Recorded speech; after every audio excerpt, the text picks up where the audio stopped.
दोस्तों, शुरू करने से पहले चैनल को लाजमी सब्सक्राइब कर ले। ये ऐसी रात का वाकया है जब मैं अगले दिन के केमिस्ट्री के पेपर की तैयारी कर रहा था। अब गर्मियां आ चुकी थीं। रात के 2 बजे बज रहे थे। मैंने अपने कमरे का दरवाज़ा आधा खुला रखा था कि मुझे अलिफामू के कमरे के दरवाजे खिलने की आहट हुई। मैं चौंक कर खड़ा हो गया। अगले ही लम्हे मुझे फहद के कमरे का दरवाज़ा खिलने की आहट हुई और अचानक दरवाज़ा बंद हो गया। मैं समझ गया कि आज अंदर फिर वही हवस का नाच होगा। मैंने रफ्ता रफ्ता अपने कमरे का दरवाज़ा बंद किया और बेड पर आकर बैठ गया। किताबों से दिमाग बिल्कुल गायब हो चुका था। अगले ही लम्हे मेरे नफस ने मलामत की कि अब किस मुंह से तो खुद को नेक पारसा समझ रहा है, और क्यों मुझे अलिफामू और अपने भाई फहद के इस हवस के गंदे खेल पर गुस्सा आ रहा है, जबकि तो खुद भी अलिफामू के साथ वही गंदा खेल एक मर्तबा खेल चुका है। इस सोच ने मेरे अंदर की शर्मिंदगी को फिर से मेरे सामने ला खड़ा किया। मैं खुद से अंदर ही अंदर बातें कर रहा था, लेकिन क्या मैंने वो सब गैर इरादी तौर पर किया था? वो सब अलिफामू के सामने से गैर इरादी तौर पर हो गया था, वरना कभी ना होता। अगले ही लम्हे फिर दिमाग ने झटका दिया। तो क्या तुझे कोई औरत एकसाएगी और तू इसकी तरफ लपक पड़ेगा बजाय खुद पर कंट्रोल रखने के? लेकिन कंट्रोल कैसे रखता आखिर? औरत के जिस्म के नशीले फरहत ही ऐसे होते हैं।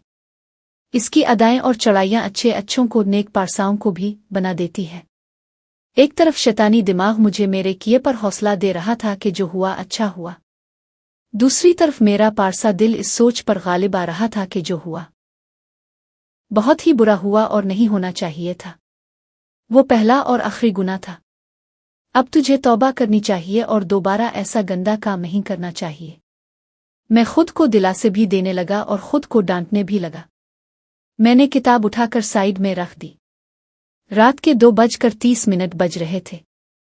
थोड़ी देर बाद कमरे का दरवाज़ा खुला और कोई शख्स मुझे एक कमरे से दूसरे में जाता हुआ नजर आया।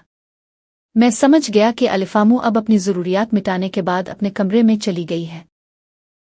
मुझे अलिफामू के इस दीदा दिलेरी वाले गुनाह पर इस कदर हैरानी थी कि बस मुझे ये सब बहुत बाद में जाकर समझ आया कि क्यों आदमी इतना दीदा दलेर हो जाता है और उन सब गंदे कामों को एक आम चीज़ समझकर सर अंजाम देने लगता है, जैसे ये काम हर एक के लिए बहुत ही सादा सी चीज़ हो। मैंने अलिफामू से इस बारे में मज़ीद बात करने का सोचा कि थोड़े दिन बाद पेपर्स ख़त्म हो जाए, फिर कोई बात करूँगा। अगले दिन केमिस्ट्री का पर्चा था, इसलिए मैं ये सब सोचते सोचते फिर से नींद की आगोश में चला गया। अलिफामू और मेरे दरमियान ज्यादा बातचीत नहीं हो रही थी, बस रूटीन का घर से आना जाना और मामूली जिंदगी। पेपर्स खत्म होने के अगले दिन मैंने जाप से छठी ली और अपने कमरे में नाश्ता करने के बाद आराम करने लगा। थोड़ा लेट कर सोते रहने के बाद मैंने कंप्यूटर ऑन किया और उस पर गेम खेलने लगा।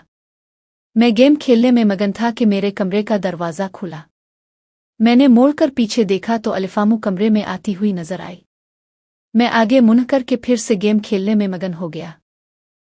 पीछे से आकर अलिफामू ने मेरे सर पर हाथ फेरा और मेरे पास बैठ गई। मैं अलिफामू की तरफ मुतवज्जे नहीं था।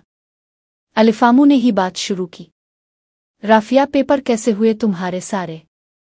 मैंने आगे मुड़ कर के ही जवाब दिया, अच्छे नहीं हुए, बस ठीक हुए।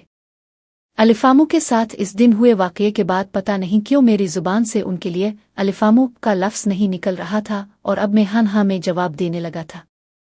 अलिफामू भी मुझे अक्सर राफिया ही कहा करती थी। बेटा का लफ्ज़ अक्सर कभी इस्तेमाल करती कभी नहीं, और उसकी वजह सूरत-ए-हाल के हिसाब से जायज़ भी थी। आपसी रिश्तों का भरम और इज्जत ख़त्म हो जाती है ये सब करने के बाद, लेकिन मैं नहीं जानता था कि ये भरम बाद में किस तरह टूटेगा। अब फिर से मेरे और अलिफामू के दरमियान वही माँ बेटे का रिश्ता बैठेगा। खोया हुआ भरम वापस आ भी सकेगा आ नहीं। इस तरह के काम 2 आशिक ही आपस में कर सकते हैं। माँ बेटे कर लें तो उ बेटा उ बोल कर आ माँ उ बोल कर एक दूसरे के जिस्मों से फ़ायदा हासिल करना रिश्तों के तक़द्दुस को पामाल करता है, और सामने वाला शख्स फिर सिर्फ एक सादा मुखालिफ और जिनसी और जिस्मानी फ़ायदे की चीज़ नज़र आता है। अलिफामू मेरा जवाब सुनकर बोले, क्यों राफिया, अच्छे क्यों नहीं हुए पेपर्स? राफिया तो और क्या अच्छे होने चाहिए थे। ये बात मैंने आगे गेम खेलते खेलते ही कही। मैं कंप्यूटर पर GTA वाइस सिटी गेम खेल रहा था।